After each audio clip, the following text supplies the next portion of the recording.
तो आज का हमारा डीप डाइव हमें भक्ति साहित्य की एक बहुत ही जानी पहचानी गली में ले जा रहा है। हमारे हाथ में है कवि रसखान का एक मशहूर दोहा और हमारा मिशन है इसकी ऊपरी परत हटाकर उस गहराई को छूना जो अक्सर नजरअंदाज हो जाती है।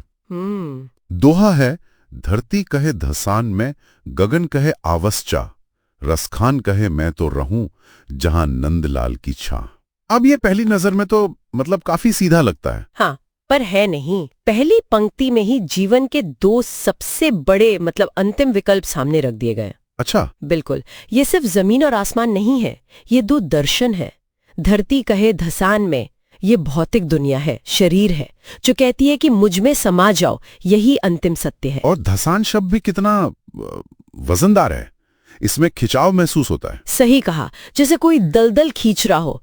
और फिर दूसरी तरफ है गगन कहे आवसचा, यानी आकाश जो मोक्ष का अध्यात्म का प्रतीक है, वो मुक्ति का वादा कर रहा है। हाँ। तो एक तरफ स्थिरता का लालच, दूसरी तरफ मुक्ति का। ये तो जीवन के दो सबसे बड़े ऑफर्स है ना? बिल्कुल, जिसे शायद ही कोई ठुकराना चाहेगा। और रसखान दोनों को मना कर रहे हैं। यहीं पर ये दोहा असाधारण हो जाता है। हाँ, वो कह रहे हैं कि मुझे आपकी शर्तों पर न स्थिरता चाहिए न मुक्ति। हाँ। ये उस दौर के हिसाब से एक बहुत बड़ी मतलब वैचारिक क्रांति है। और वो इन दोनों महान शक्तियों को छोड़कर चुनते क्या है?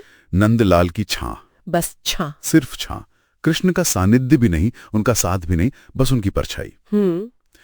लेकिन यहां मेरे मन में एक सवाल आता है, क्या ये एक तरह की निष्क्रियता नहीं है? मतलब जिम्मेदारियों से पलायन? बहुत दिलचस्प सवाल है।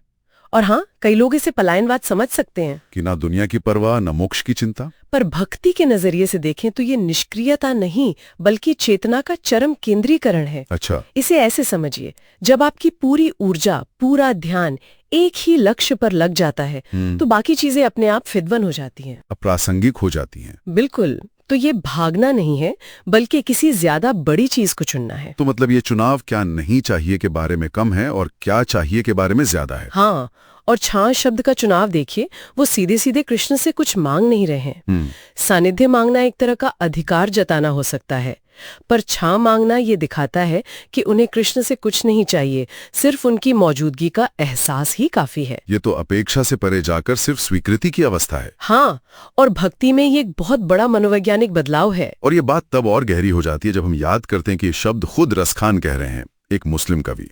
उनके लिए तो ये चुनाव और भी ज्यादा मायने रखता होगा। निश्चित रूप से उनका ये संदर्भ इस दोहे को और भी शक्तिशाली बना देता है। ये दिखाता है कि सच्ची भक्ति किसी पहचान या नियम से बंधी नहीं होती। रसला कुल मतलब क्या निकलता है? मतलब ये कि ये दोहा सिर्फ दुनिया के आकर्षणों को ठुकराने के बारे में नहीं है। नहीं, ये जीवन के लक्ष्य को ही पुनर्परिभाषित करने के बारे में है। लक्ष्य कुछ पाना नहीं, न धरती न आकाश, बल्कि किसी की उपस्थिति में होना है। और अगर हम इसे बड़े परिप्रेक्ष्य से जोड़ें तो ये हमें आज की दुनिया के लिए एक बहुत जरूरी सवाल पर लाता है। और वो सवाल शायद ये है कि आज के इस भागदौड़ वाली दुनिया में जहां हम लगातार कुछ हासिल करने में लगे हैं, अगला प्रमोशन, अगली डिग्री, वहां ऐसी कौन सी छां हो सकती है?